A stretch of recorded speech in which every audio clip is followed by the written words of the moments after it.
Hey everyone. In this video, I want to go a bit deep and kind of talk about just how fascinating it is the way the universe works and how there's more than meets the eye in it, because we as human beings are only equipped to perceive things using our senses, and we only have 5 of them. So we can only really perceive the universe using those 5 senses. But there's more going on that we can't observe or witness because we aren't equipped to even be able to.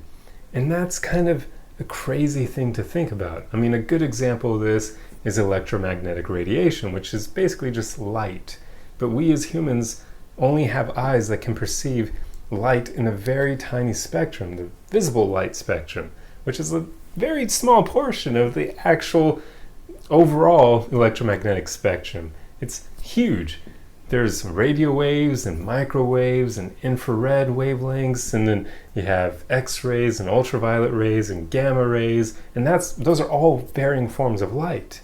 But we can't see anything besides visible light. It's crazy to think about because all these different wavelengths of light are always all around you. Like at any given moment, they're everywhere, but we can't see them. And that's probably a good thing, because if we could, I don't even think you'd be able to see your hand in front of your face, because there'd just be so much going on, so much visible noise that you wouldn't be able to go anywhere or see anything, because how could you? If you could see every wavelength of light, it wouldn't be possible. So there probably is a good reason why we evolved to only be able to see visible light. But still, it's interesting to think about the fact that all these other wavelengths of light exist. And we can only know of their existence due to technology that we can use to measure them. We can see infrared light with certain technology that's capable of seeing it. We can see X-rays using X-ray machines in hospitals and whatnot. We can perceive ultraviolet light using ultraviolet telescopes. And it's even fascinating to think about when you apply all these different technologies for seeing different wavelengths of light and you look at the universe, you see different things every single time. Like if you look at one galaxy using a visible light telescope, you'll see what we would see with the naked human eye. But then if you look at it with a telescope equipped in infrared, you're going to see something entirely different. And then when you look at it with the telescope equipped with ultraviolet light, or an ultraviolet lens, I guess I don't even know what the proper way to say it would be, with the proper how they set up the telescopes to see in those wavelengths. I don't know how they do that. But yeah, if you were to look at it with ultraviolet, then it would look different yet again. So it's just fascinating to think about the fact that all these different wavelengths of light exist, but we can only ever see visible light. So there's so much else going on in the universe that we don't pick up on. And then another great way to show how there's more than meets the eye going on is just the fact that we can't see microscopic things, right? Like there's this whole other world going on as well of like germs and viruses and just microscopic organisms that we can't perceive without using a microscope, right? Like we can't see any of these things with the naked eye, but we know of their existence, and we have known of their existence for thousands of years because we knew something was making people fall ill. We just didn't know what it was at the time. We didn't know what bacteria or viruses were thousands of years ago because we had no ways of observing them. We didn't have microscopes thousands of years ago. So our ancestors probably just thought, well, some of them thought there were spirits making people ill or other weird things like that. But all of those ideas were basically just describing bacteria and viruses.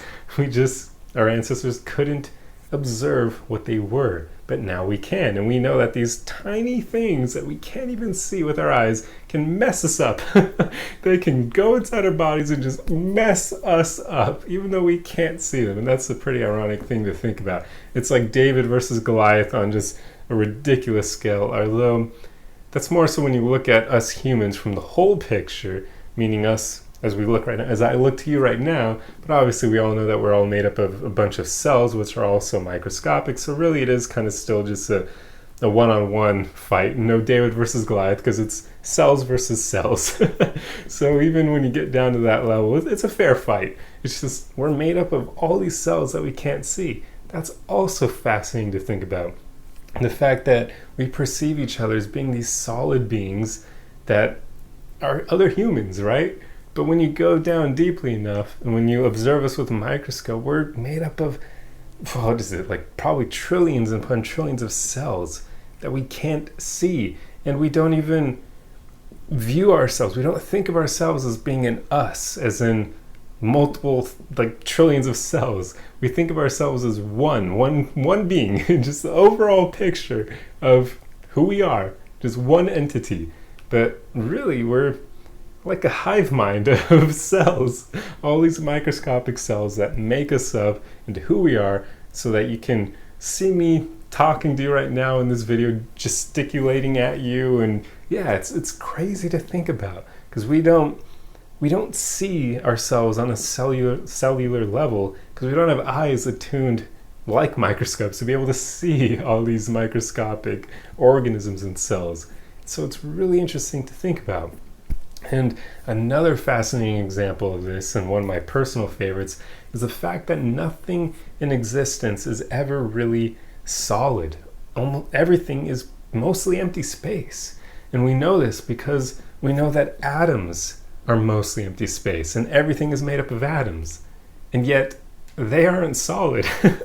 Like, atoms are mostly empty space. They have the tiny nucleus in the center, and like it's really tiny, and then they have electrons, just not orbiting is not quite the right word, but electrons kind of just moving around in a cloud around the nucleus. And obviously we all know that those electrons can be shared, and that's kind of why we perceive things as being solid, because of the way that our electrons interact with the electrons on the objects we're touching, and it kind of creates this energy exchange that we then perceive as like the object being solid, and why we can't just, I can't immediately shove my hand through this wall, right?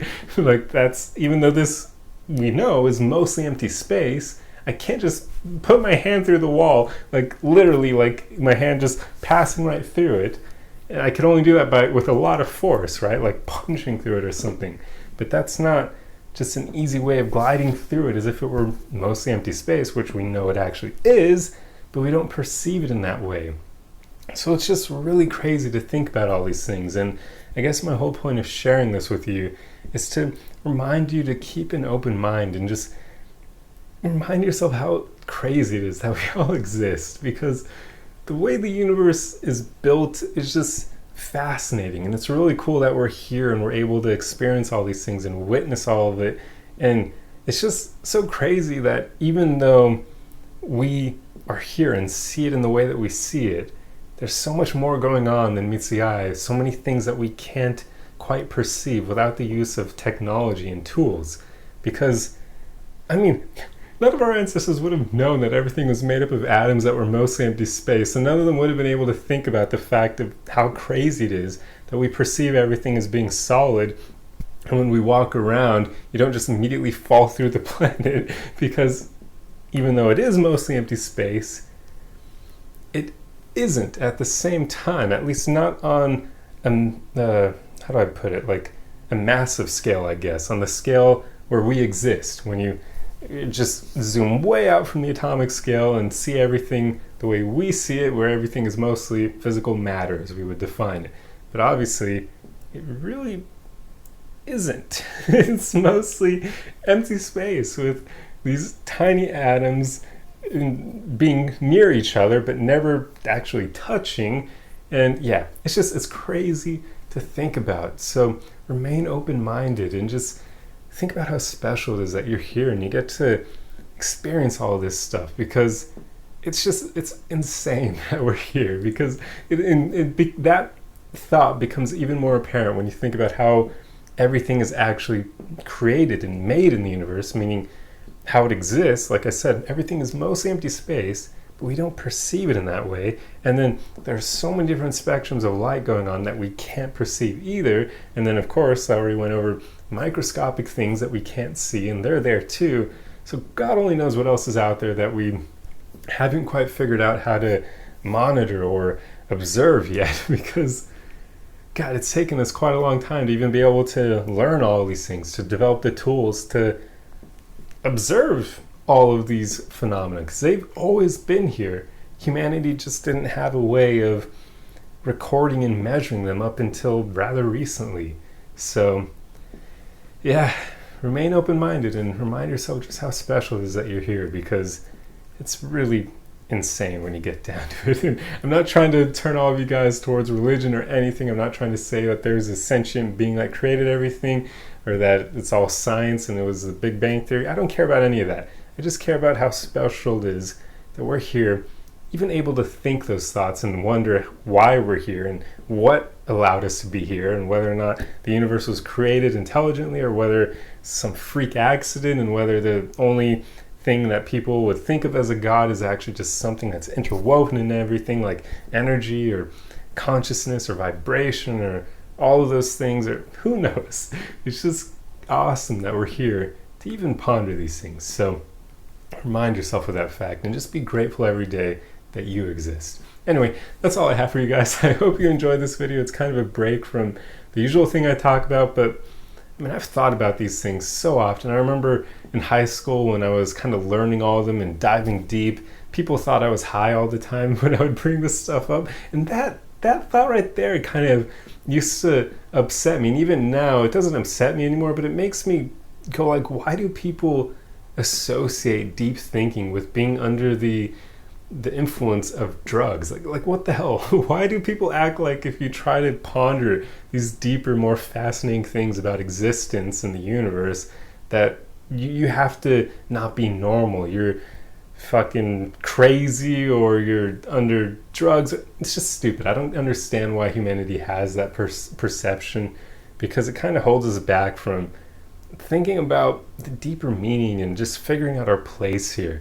Because yeah, I mean, it's freaking fascinating when you think about all these things and how somehow it all comes together to create the world that we experience, and it basically just creates our human experience. And people need to think about that more often. We'd probably all live better lives if we did.